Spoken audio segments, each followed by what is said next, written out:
Welcome to the Introduction to Microsoft Office Publisher Cropping Pictures, Part 4 of 6 parts, presented by the Fruitland Park Library, narrated by Gloria. Video includes cropping pictures.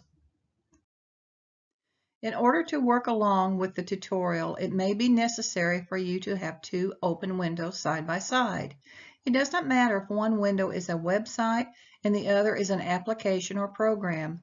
The steps of maximizing or restoring down a window is the same for both. We will be using the website YouTube and Notepad as examples. The opening slides will suggest different methods. Please see slides 4, 5, 6, 7, and 8 before continuing with the tutorial.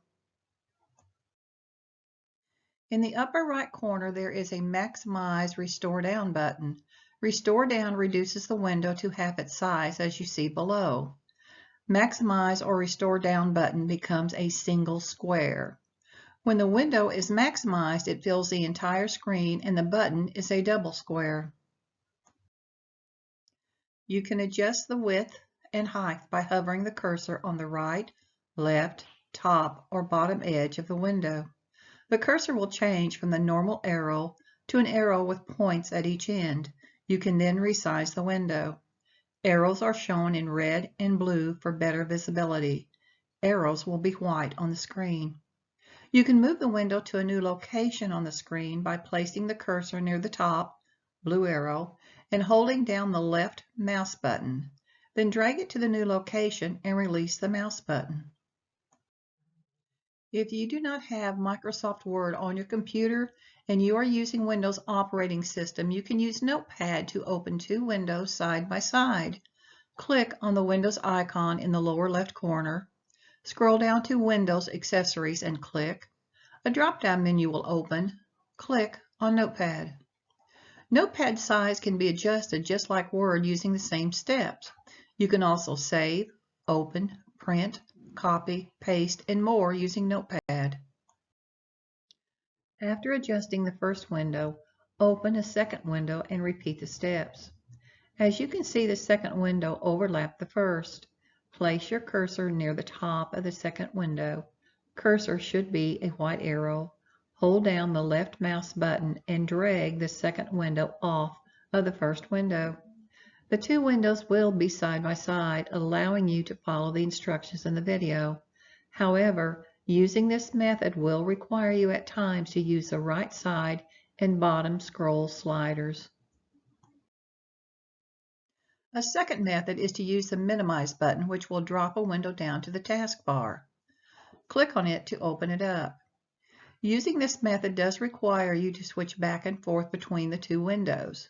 Just pause the video, minimize the window, and open up the other window. The last suggestion is to take your laptop or smartphone to a library and use one of the library computers. Open the tutorial on the computer or smartphone and use the other to follow along with the tutorial.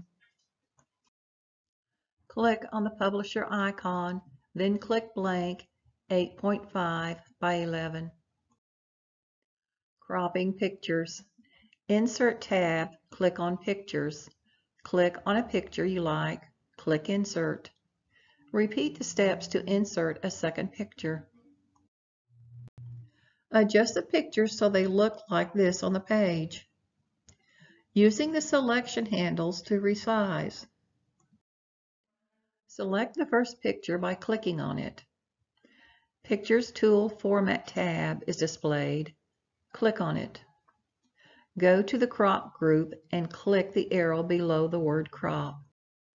Click on Crop and a tooltip is displayed.